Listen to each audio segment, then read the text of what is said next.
Good morning, good afternoon, good evening, late at night, wherever you may be on this fantabulous day. Thank you, as always, for making general chemistry part of your day. We're going to look at manipulating chemical reactions, is the way I like to put this. But we're going to turn them around. We're going to turn them around and change their stoichiometry. We're not going to turn them around and change their stoichiometry. We're going to add 2 or 3 together. We're going to do all those things at once. And what does that look like for the enthalpy change? Let's just start with some symbols and some concepts before we get into actual working problems that look like which would work.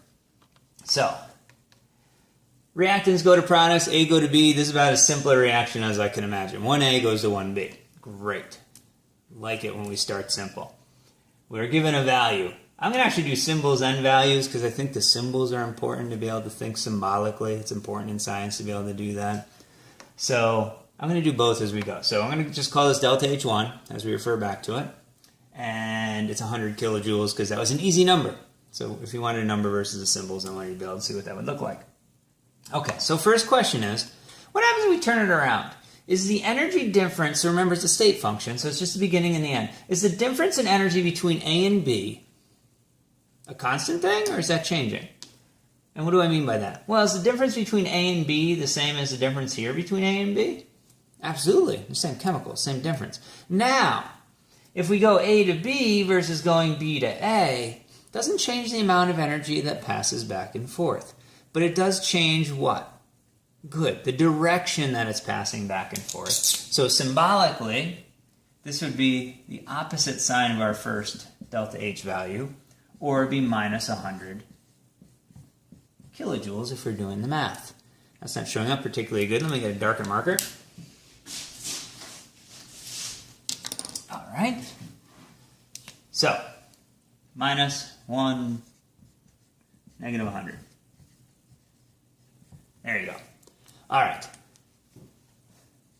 So that's one piece. So if you turn around a chemical reaction, energy is the same, change the sign. So that's piece number 1.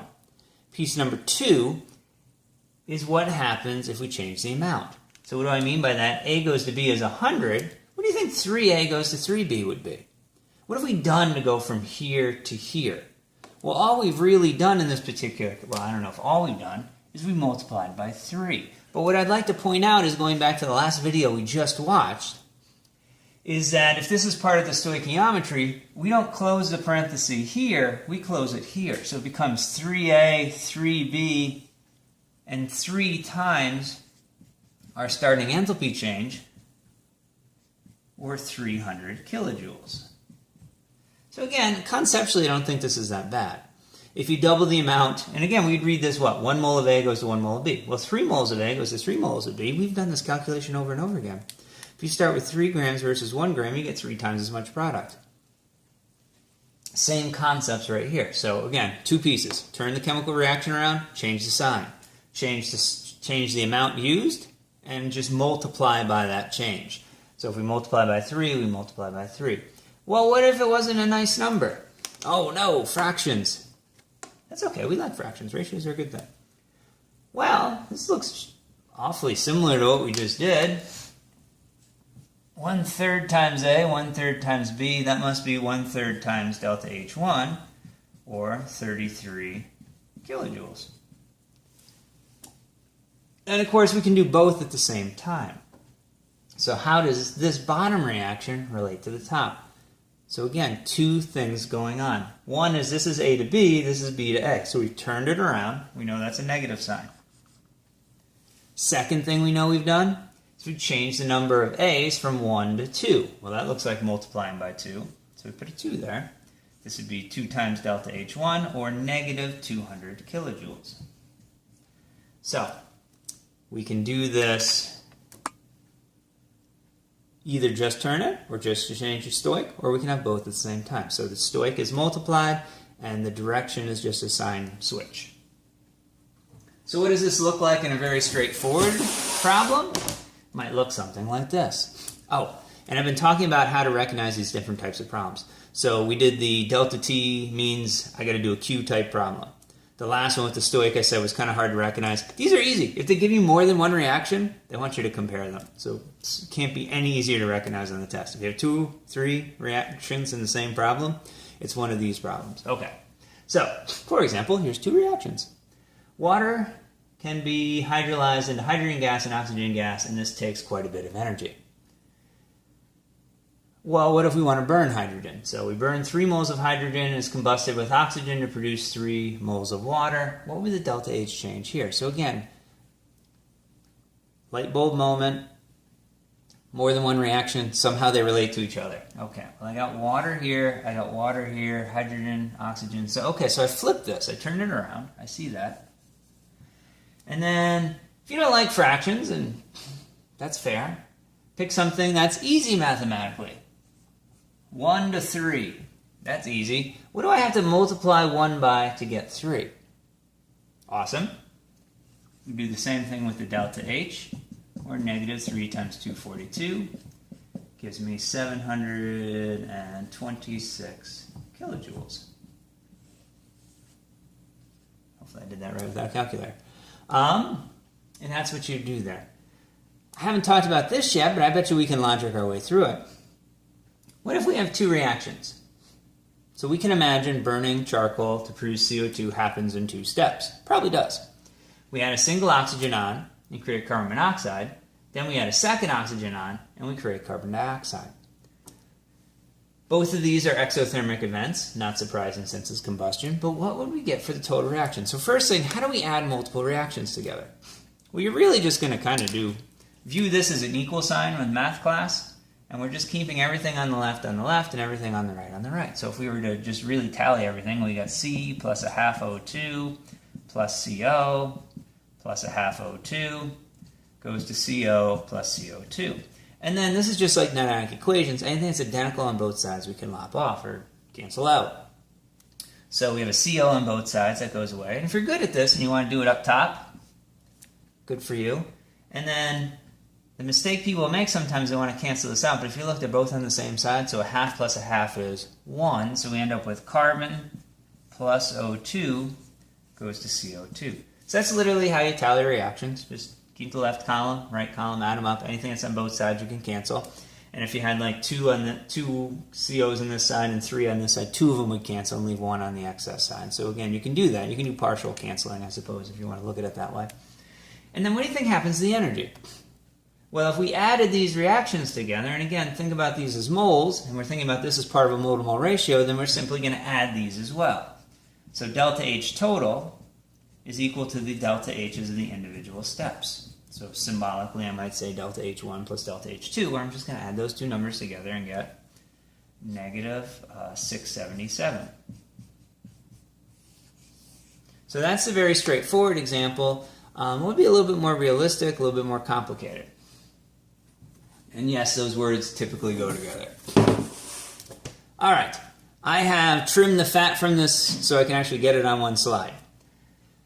Use the following reactions, boop, boop, boop, to calculate the enthalpy change for this reaction. So again, super easy to tell what I'm supposed to do. More than one reaction, that means I got to compare them to each other, manipulate them, add them up, get a total. So, on the right, I've tried to summarize my procedure here, but I think it's going to be easier just to walk you through it and have you watch or work along with it. Okay. So, number one thing you have to do is make sure you know what your goal is. You got a whole slew of reactions. Make sure you know what the one is you're actually trying to get. I'm going to highlight it right here. This is my goal reaction. So, step number one, make sure you know where you're going. Well, that's true of all the word problems we work. And then I work left to right. And I just look at each chemical and I see how many places it shows up. If it shows up in one place, we can balance it. Kind of like balancing reactions. Same logic. We're using the exact same logic train. And then we just place it on the side we need it with the number we need it. So, for example, C2H4. No. Yes, it only shows up one place. Fantastic. We can do that. We can work with that. So, and then we're always comparing to the goal. That's why we got to make sure we know which one the goal is. In the goal, we have one of these. How many do we have in this reaction? One. Fantastic. Nothing's required. In our goal, this is on the left-hand side. In the given, it's on the right-hand side. What's that mean we need to do? Well, we're going to manipulate that and turn it around. So I'm going to turn that around. And when I turn it around, what does that do to my enthalpy change? Very good. It changes the sign. So this goes from positive 52 to negative 52. And sig fig wise, we're going to add these up. So this only goes to the ones place. So I'm just going to drop this. Won't even matter for the sig figs. Okay. And then we just do the next thing. Let's find F2. F2 shows up here. Great. Shows up here. Uh-oh. One equation, two variables. We got to skip it. All right. CF4. Let's take a look at that. No, no, no, no, no. Yes. No, no, no. Great. It's only in one place. That means we can balance it. So we're going to do the same thing. We need two of them on the right. We currently have it on the right, so that's wonderful. But we need two, and we only have one. And hopefully I won't fall out of my chair onto the board, although you guys might get a kick out of that. And we multiply that all the way through. Now I'm going to leave it as 2 just to emphasize what we do to the reaction affects the number. So we're doing pretty good. We've got one chemical left. We've already used 2 of these reactions. So maybe we'll get lucky and we won't have to do any of the tricky stuff. So HF, no, no, yes, no, no, no, no, no, no. That's only one place. Fantastic. Let's take a look at that and use that. And if we look at HF, we need 4, and we need them on the right. Well, it's on the right, so that's wonderful. We need 4. So what do we have to multiply 2 by to get to 4? Very good. This also is going to get multiplied by 2. So we get 2H2 plus 2F2 goes to 4HF. This delta H is 2 times whatever we started with. And at this point, we've used every reaction. We've got to the end of our chemical list, so fingers crossed we have our goal. But how do we know? I don't know. Let's add it up and see. So remember, anything on the left and the right that are identical, we can remove. So for example, 2 carbons and 2 carbons, that can cancel out. 2 H2s and 2 H2s can cancel out. And that looks like about what we have. So what do we have left? We have a C2H4. And then we have 4 plus 2 fluorines for a total of 6. And then the right-hand side, we have 2 CF4s and 4 HFs. If all has gone according to plan, that's the same as this. 1 of these, 6 of those, 2 of those, 4 of those. Awesome. And if you had the 4 and the 2 flipped, it's the same thing. 2 plus 3 is the same as 3 plus 2. So that's awesome. We do what we're supposed to do. So that means our total delta H is going to be the sum of the individual steps. So it'll be minus 52 minus 1360 minus 1074. And if we put that all together, all right, I might have to get the calculator.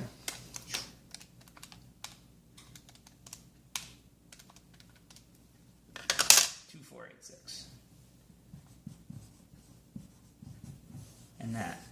We're done. This is how you do it. Let me just point out one thing. Sometimes it's not as clean where everything shows up once and you can just balance it. Sometimes there's some things that show up twice and you'd have to manipulate them. We could have done this here at the end. So for instance, if we had gotten here and let's say we had to balance the F's. I just want to do an example where you have to do it the hard way. We know we have to have 6 at the end. We already have 4. And our reaction up here has 1 on the left. So again, the difference between, so this whole idea of what do we need to balance?